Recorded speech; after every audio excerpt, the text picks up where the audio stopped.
guys, welcome back to my channel. Thank you for tuning in. If you are new here, you're so much welcome. Today my background is different because I'm in a kitchen.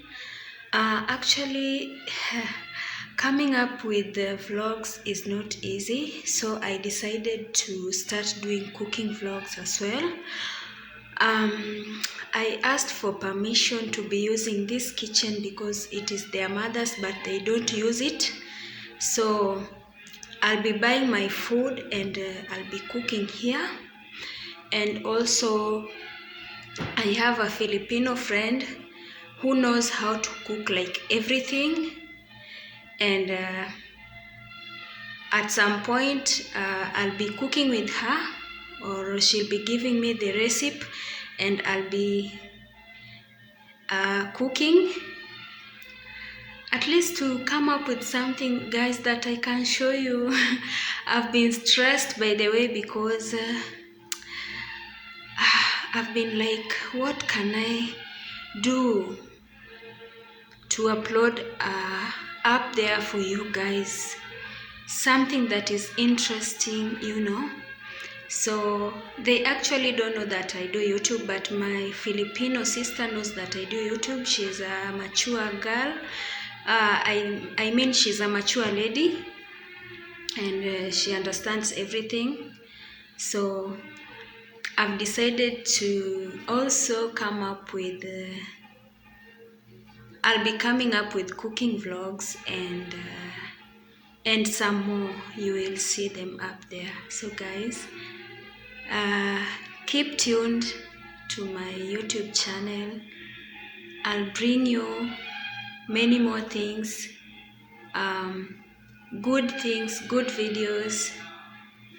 Yeah, so I love you all. I'm going to start by cooking Indomie. Keep tuned. Hope you enjoy the video.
Thank you so much for watching. I do appreciate you guys. Thanks so much for your support. Keep tuned to my channel. I'll be bringing you good things. When I'm still here in Gulf, I will try my best. Keep tuned. If I go back home, I will give you best videos. I promise. Everything we leave to God. God over everything.